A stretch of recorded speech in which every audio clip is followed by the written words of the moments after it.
Honorary Citizenship to Mazi Nnamdi Kanu and what it means in our struggle for self-determination. U.S. State of Georgia grants honorary citizenship to Mazi Nnamdi Kanu, leader of the Indigenous People of Biafra, IPOB, has generated intense discussion among supporters, critics, legal analysts, and political observers both within Nigeria and internationally. While honorary citizenship does not confer legal nationality or immigration rights, its symbolic, political, and moral weight cannot be dismissed, especially when granted to a figure whose struggle centers on self-determination, human rights, and perceived political marginalization. To fully understand what this recognition means, it is essential to examine three things in detail. 1. What honorary citizenship actually represents. 2. Who Mazi Nnamdi Kanu is and what he is fighting for. 3. Why such international recognition matters in struggles like his. Now, understanding honorary citizenship. Honorary citizenship is a symbolic designation often granted by governments, states, or cities to individuals they believe represent certain values, causes, or ideals. It is not the same as legal citizenship and does not grant voting rights, passports, or automatic diplomatic protection. However, historically, honorary citizenship has often been used as a moral endorsement, a political statement, a tool to draw attention to injustice or humanitarian concerns, and a means of international recognition. When a U.S. state like Georgia issues such a proclamation, it signals that segments of American political or civic leadership are paying attention to the individual's cause. This is particularly significant when the recipient is detained or persecuted in their home country. Now, who is Mazi Nnamdi Kanu? Mazi Nnamdi Kanu is a British-Nigerian political activist and the leader of the Indigenous People of Biafra, IPOB. He rose to prominence through his advocacy for the self-determination of the Igbo people and the re-establishment of the defunct state of Biafra, which existed briefly during the Nigerian Civil War, 1967 to 1970. Kanu's activism is rooted in several long-standing grievances widely discussed among many Igbos. 1. Political marginalization within Nigeria's federal structure. 2. Economic exclusion despite the region's productivity. 3. Military and security abuses in the southeast. 4. Unresolved trauma from the Biafran War, including famine and mass civilian deaths. Through platforms such as Radio Biafra, Kanu articulated these grievances and called for a referendum to allow the people of the former Eastern region to decide their political future peacefully. Supporters view him as a political prisoner, a voice for the oppressed, a continuation of a historical struggle for justice. The Nigerian government, on the other hand, has labeled IPOB a terrorist organization and charged Kanu with terrorism and treason. This sharp contrast in perception is at the heart of the controversies surrounding him.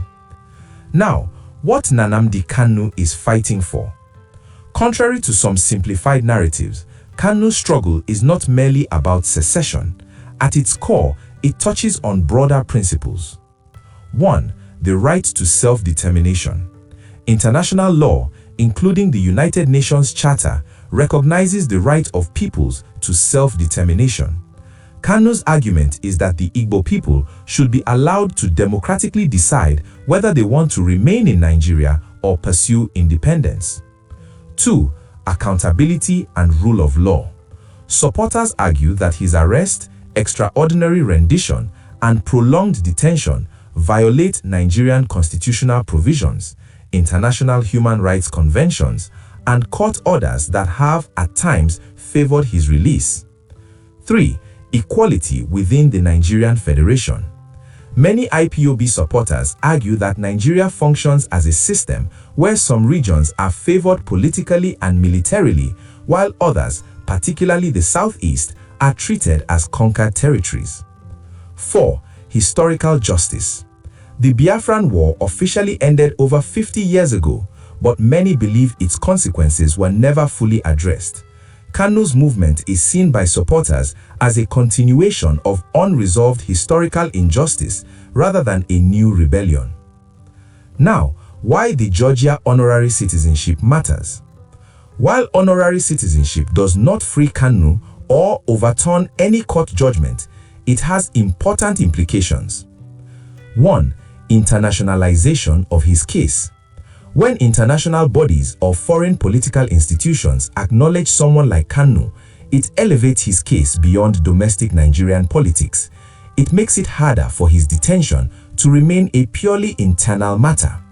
It encourages global human rights organizations to pay closer attention. History shows that many political prisoners, from Nelson Mandela to Aung San Suu Kyi, benefited from international symbolic support long before any legal resolution. 2. Moral validation for supporters. For IPOB supporters and many Igbos, the Georgia recognition serves as a moral boost, a validation that their grievances are not imaginary, proof that their struggle is being heard beyond Nigeria. Symbolism matters deeply in liberation movements. It sustains hope and reinforces collective identity. 3. Diplomatic pressure, even if indirect. Although Georgia is not the US federal government, actions by US states still reflect public opinion within democratic systems, influence political discourse, and contribute to long-term diplomatic narratives. Governments often respond to accumulated international pressure, not single events. This honorary citizenship becomes one more piece in a growing global conversation about Kanu's case. 4. Reframing the narrative. The Nigerian state's narrative frames Kanu primarily as a security threat. US state honorary citizenship challenges that framing by presenting him instead as a political figure, a self-determination advocate, and a subject of human rights concern.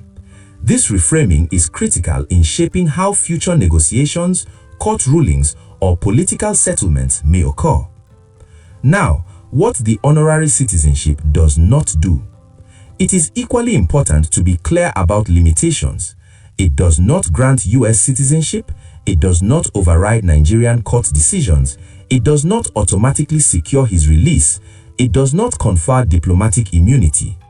Overstating its legal power would be misleading.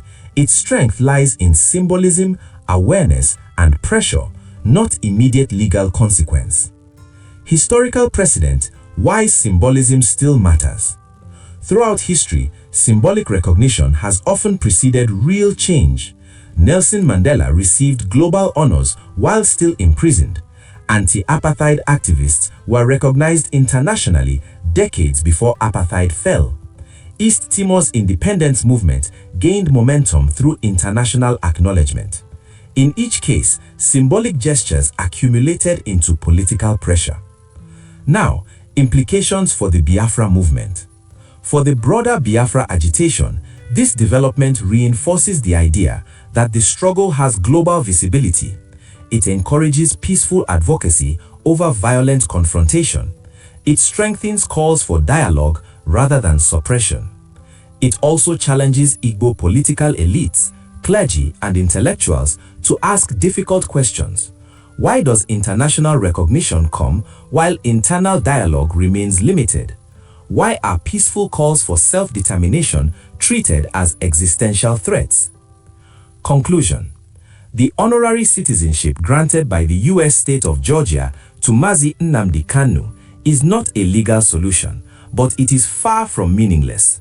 It is a symbolic acknowledgement that resonates deeply within the context of political detention, self-determination, and unresolved historical injustice. For Kanu, it represents international recognition at a time of confinement. For his supporters, it is validation and encouragement. For Nigeria, it is a reminder that domestic political issues do not exist in isolation from global scrutiny. Ultimately, history teaches that justice delayed does not erase justice demanded. Symbolic acts like this do not end struggles, but they often signal that the world is watching.